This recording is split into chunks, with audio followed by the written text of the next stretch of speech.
দেখো এই শশাটাও বীজ রেখে দিলাম।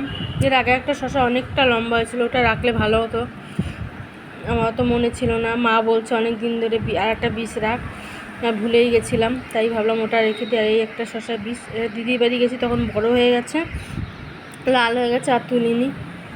আর কয়েকটা তোলার মতো আছে, আজকে একটাই তুলে নিলাম, ওগুলো আবার কাল পরশু তুলে নেব।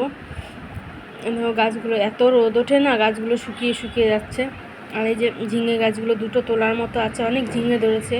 আর ঝিঙেগুলো এর আগেও অনেক জালি এসছে, পিঁপড়েতে খেয়ে নিয়েছে, মানে ফুটো করে দিয়েছে, নষ্ট হয়ে গেছে। আর আমার কি বলো তো, যখন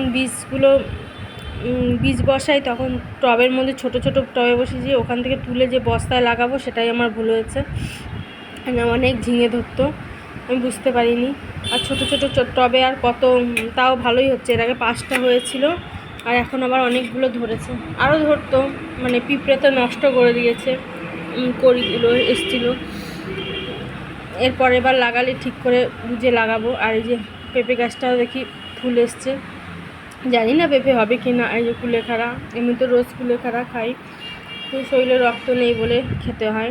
এই যে এটা হচ্ছে গাঁদাল পাতা, তুলে নিলাম, কটা বড়া করবো তাই। আর এই যে এটা হচ্ছে লেবু গাছ, এই অনেক কুড়ি এসছে। লেবু গাছের টপটা ভেঙে গেছে, মানে প্লাস্টিকের টপ তো ভেঙে গেছে, নষ্ট হয়ে গেছে, ওটাকে অন্য জায়গায় লাগাতে হবে টবে। আর এই নীলকণ্ঠ ফুল গাছটাও কেটে ফেলতে হবে, অনেক ডাল শুকিয়ে গেছে, অনেক সময় দিতে হবে ছাদে।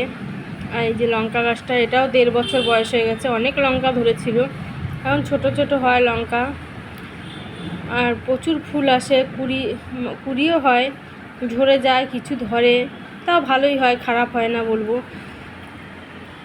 যে কোনো টবের গাছে তো খাবার দিতে হয় না, যত্ন করতে হয়, আর নয় কী করে হবে বলো। আর এটা টগর গাছ, এক রকমের, খুব সুন্দর ফুল হয়, বড় বড় ফুল হয়, দেখতে খুব ভালো লাগে, অনেক কুড়ি এসছে। আর যে গাঁদা ফুল গাছ, এগুলো আমি গত বছর বোনের বাড়ির থেকে এনেছিলাম গাঁদা গাছ, ওই একটা ছিল, ওইটা দিয়ে ডাল বসিয়ে বসিয়ে অনেক চারা করেছি, অনেকই হয়েছে। আর টব নেই বলে আমি আর চারা করিনি, কোথায় লাগাবো এত। তারপর আমাদের নিচে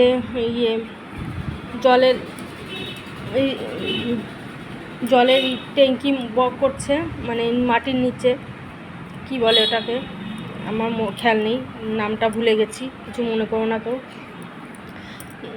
ওখান থেকে অনেক মাটি উঠেছে, ওই রেখে দিয়েছি, এখন লাগাবো। তার মধ্যে টব কিনতে হবে। আর আমি বস্তায় আমার জায়ের থেকে নিয়ে বস্তা নিয়ে আমি গাছ লাগাই, ওর জন্য অসুবিধা হয় না, তাও কিনতে হবে, বেশি লাগাতে গেলে তো কিনতেই হয়। আর এই টগর গাছটায় খুব ফুল ফোটে, যেহেতু খাবার দেওয়া হয়েছে, আর বোন দিয়ে যায় মাঝে মাঝে, অল্প, মানে 1-2 বার হয় সার, মানে দেওয়ার মতো, অল্প অল্প দিয়ে যায়। আমি যেহেতু সার